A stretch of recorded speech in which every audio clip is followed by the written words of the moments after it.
তাহলে কি 2026 সালেই মারা যাচ্ছে নেতানিয়াহু? এমনটাই কি দেখিয়েছে সিম্পসন কার্টুন? আর তৃতীয় বিশ্বযুদ্ধ সম্পর্কে সিম্পসন কার্টুন যা ভবিষ্যৎবাণী করেছে তা জানার পর আপনি অবাক হতে বাধ্য হবেন। বহু বছর ধরে সিম্পসন সিরিজকে মানুষ শুধুমাত্র মজার কল্পকাহিনী মনে করত, কিন্তু ধীরে ধীরে বাস্তব ঘটনার সাথে এর মিল খুঁজে পাওয়া যায়। এমনকি একটা জায়গায় বলা হয় সরকার নাকি জেলার নামের এক ডলফিনের সত্যটা লুকানোর চেষ্টা করছিল, যে ডলফিনটা সত্যি আছে এবং সে একজন মানুষকে অপহরণ করেছিল। আগে এইসব কথা হাস্যরসের মতো লাগতো, কিন্তু 2026 সালে এসে সেই ঘটনাগুলো আর এলোমেলো মনে হচ্ছে না, বরং মনে হচ্ছে এগুলো আগে থেকে জানা ছিল। এরই মধ্যে ইলন মাস্ক ঘোষণা দেন তার কোম্পানি নিউরালিঙ্ক মানুষের মস্তিষ্কে চিপ বসাতে সফল হয়েছে, যার ফলে অনেকেই ভাবতে শুরু করেছে দ্য সিম্পসনের অনেক ভবিষ্যৎবাণী যেন বাস্তবের সাথে মিলে যাচ্ছে। সিম্পসন কার্টুনে এমনটা দেখানো হয়েছিল রোবট মানুষকে ট্রেনিং দিবে এবং একসময় মানুষকেই প্রতিস্থাপন করবে।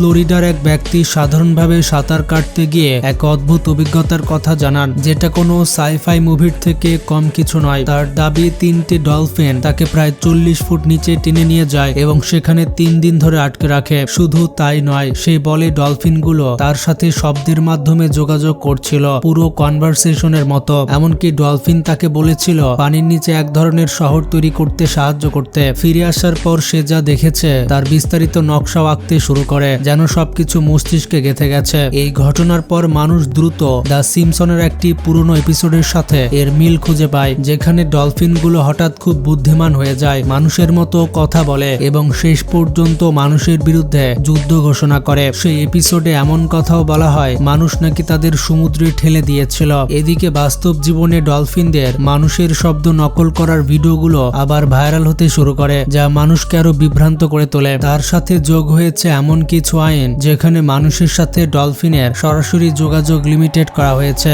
যার ফলে প্রশ্নটা সবার মাথায়, এটা কি শুধু একজন পাগলের গল্প নাকি দ্য সিম্পসন আবার এমন কিছু ইঙ্গিত দিয়েছিল যেটাকে আমরা গুরুত্বই দিইনি।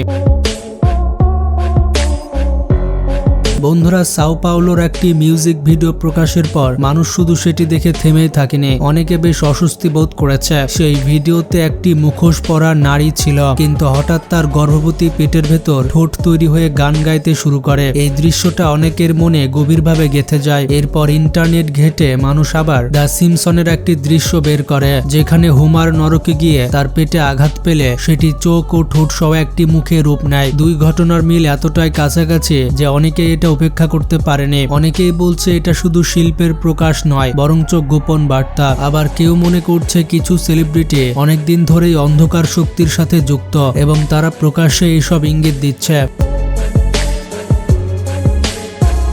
এরপর আসা যাক খাবারের বিষয় নিয়ে। কিছু মানুষ যেমন জর্জ সেরস বা বিল গেটসের মতো ব্যক্তিদের নিয়ে দাবি করছে যে তারা জনসংখ্যা কমানোর জন্য কোনো পরিকল্পনা করছে, খাবারে বিষ মেশানো বা ভুয়া ঔষধ তৈরি করার মাধ্যমে। দ্য সিম্পসন কার্টুন অনেক আগেই ইঙ্গিত দিয়েছিল যে আমাদের প্লেটে যা আছে তা হয়তো আসল খাবার নয়। লিজার ওয়েডিং এপিসোডে দেখানো হয়েছিল একটি মেশিন মুহূর্তের মধ্যেই সম্পূর্ণ খাবার তৈরি করে ফেলে, একটা বোতাম চাপলেই ডিনার প্রস্তুত। আর লিজা দ্য ভেজিটেরিয়ানে খাবার নিয়ে মানুষের আবেগ ও মতবিরোধ দেখানো হয়েছিল। তখন এগুলো বাড়াবাড়ি মনে হলেও এখন বাস্তবে এই দুই বিষয় একসাথে ঘটছে। বিজ্ঞানীরা এখন 3D প্রিন্টার এবং ল্যাবে তৈরি প্রযুক্তি ব্যবহার করে মাংস উৎপাদন করছে, যেখানে কোনো খামারের প্রয়োজন নেই। এটা আর তত্ত্ব নয়, এটা বাস্তব। তবে মানুষ এটাকে সহজভাবে নিচ্ছে না। যুক্তরাষ্ট্রের কিছু রাজ্য ইতিমধ্যে এই ধরনের ল্যাব গ্রোন বা সিনথেটিক মাংস নিষিদ্ধ করার চেষ্টা করছে। অন্যদিকে কেউ কেউ এটাকে ভবিষ্যতের খাদ্য হিসেবে প্রচার করছে,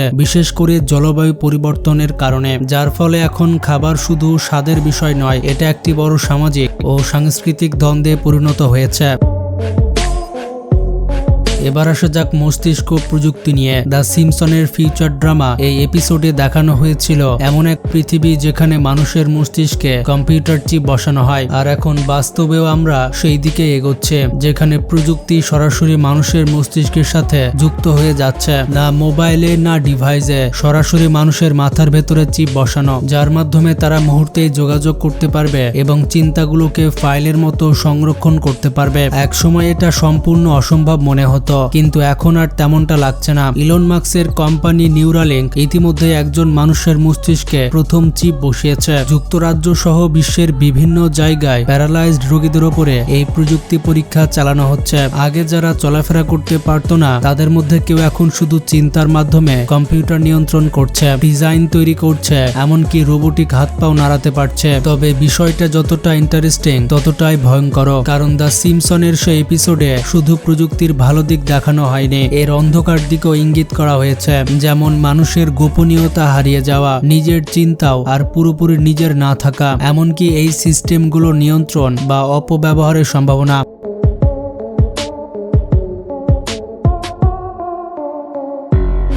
বন্ধুরা, একটি এপিসোডে দেখানো হয় হোমার একটি বাদুড়ের কামড় খাওয়ার পর হঠাৎ করে একটি মারাত্মক রোগ ছড়িয়ে পড়ে, চারিদিকে আতঙ্ক এবং বিশৃঙ্খলা দেখা যায়। তখন এটা মজার কাহিনী মনে হলেও বাস্তবে খবরগুলো যেন সেই ভয়কে প্রতিফলিত করতে শুরু করে। ভারত ও আশেপাশের অঞ্চলে শনাক্ত হওয়া নিপাই ভাইরাস এমনই একটি উদাহরণ। বাদুড় থেকে ছড়ানো একটি বিপজ্জনক ভাইরাস যার ঝুঁকি অনেক বেশি এবং সহজে কোনো চিকিৎসা নেই। অনেকেই বলছে এগুলো হয়তো ভবিষ্যৎবাণী নয়, বরং এগুলো কোনো পরিকল্পনার প্রতিফলন।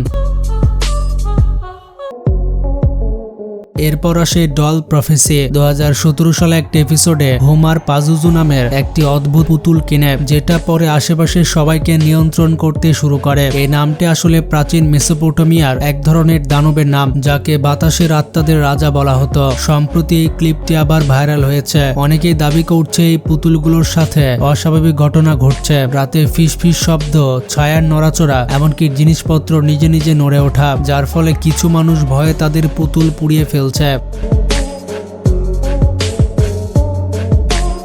এরপরে রয়েছে ফ্রোজেন ওয়েস্টল্যান্ড বা বরফে ঢাকা পৃথিবীর ধারণা। একটি এপিসোডে দেখানো হয় স্প্রিংফিল্ড শহর ভয়াবহ তুষারঝড়ে সম্পূর্ণ বরফে ঢেকে যায়। শুরুতে সাধারণ শীতের দিন থাকলেও পরে তা আতঙ্ক আর বিশৃঙ্খলায় পরিণত হয়। মানুষ আশ্রয়ের জন্য ছুটতে থাকে। বাস্তবেও সাম্প্রতিক সময়ে বিশেষজ্ঞরা সতর্ক করেছে যে এই শীত 2013 সালের পর সব থেকে ঠান্ডা হতে পারে। রাশিয়ার কামচাটকা অঞ্চলের ভিডিওতে দেখা গেছে শহর প্রায় 5 মিটার বরফে ঢেকে গেছে, যানবাহন বন্ধ, ফ্লাইট স্থগিত, মানুষকে ঘর থেকে বের হতে টানেল খুঁড়তে হয়েছে। 146 বছরের পুরনো রেকর্ড ভেঙে গেছে। এই দৃশ্যগুলো দেখলে মনে হয় না এটা কোনো সিরিজের গল্প, বরং মনে হয় যেন এপিসোডগুলো বাস্তবে ঘটছে। বন্ধুরা, সিম্পসনের 6ষ্ঠ সিজনের 12 নম্বর এপিসোডে দেখা যায় হোমার খুব সহজভাবে স্টোন কাটার্স নামের একটি গোপন সংগঠনে যোগ দেয় এবং সেখানে একটি পূর্ণাঙ্গ দীক্ষা অনুষ্ঠান দেখানো হয়। দেওয়ালে এমন সব চিহ্ন থাকে যেগুলো অনেকটা ফ্রিম্যান বা ইলুমিনাতির প্রতীকের মতো। আর হঠাৎ করেই হোমারের জীবন বদলে যায়। সে রাজাদের মতো সুযোগ সুবিধা, ক্ষমতা আর প্রভাব পেতে শুরু করে শুধু এই ক্লাবের সদস্য হওয়ার কারণে। বাস্তবেও এমনটা দেখতে পাবেন। পৃথিবীর বড় বড় সেলিব্রিটি, ধনী ব্যক্তিরা, তারা সবাই একটি গোপন ক্লাবের সদস্য।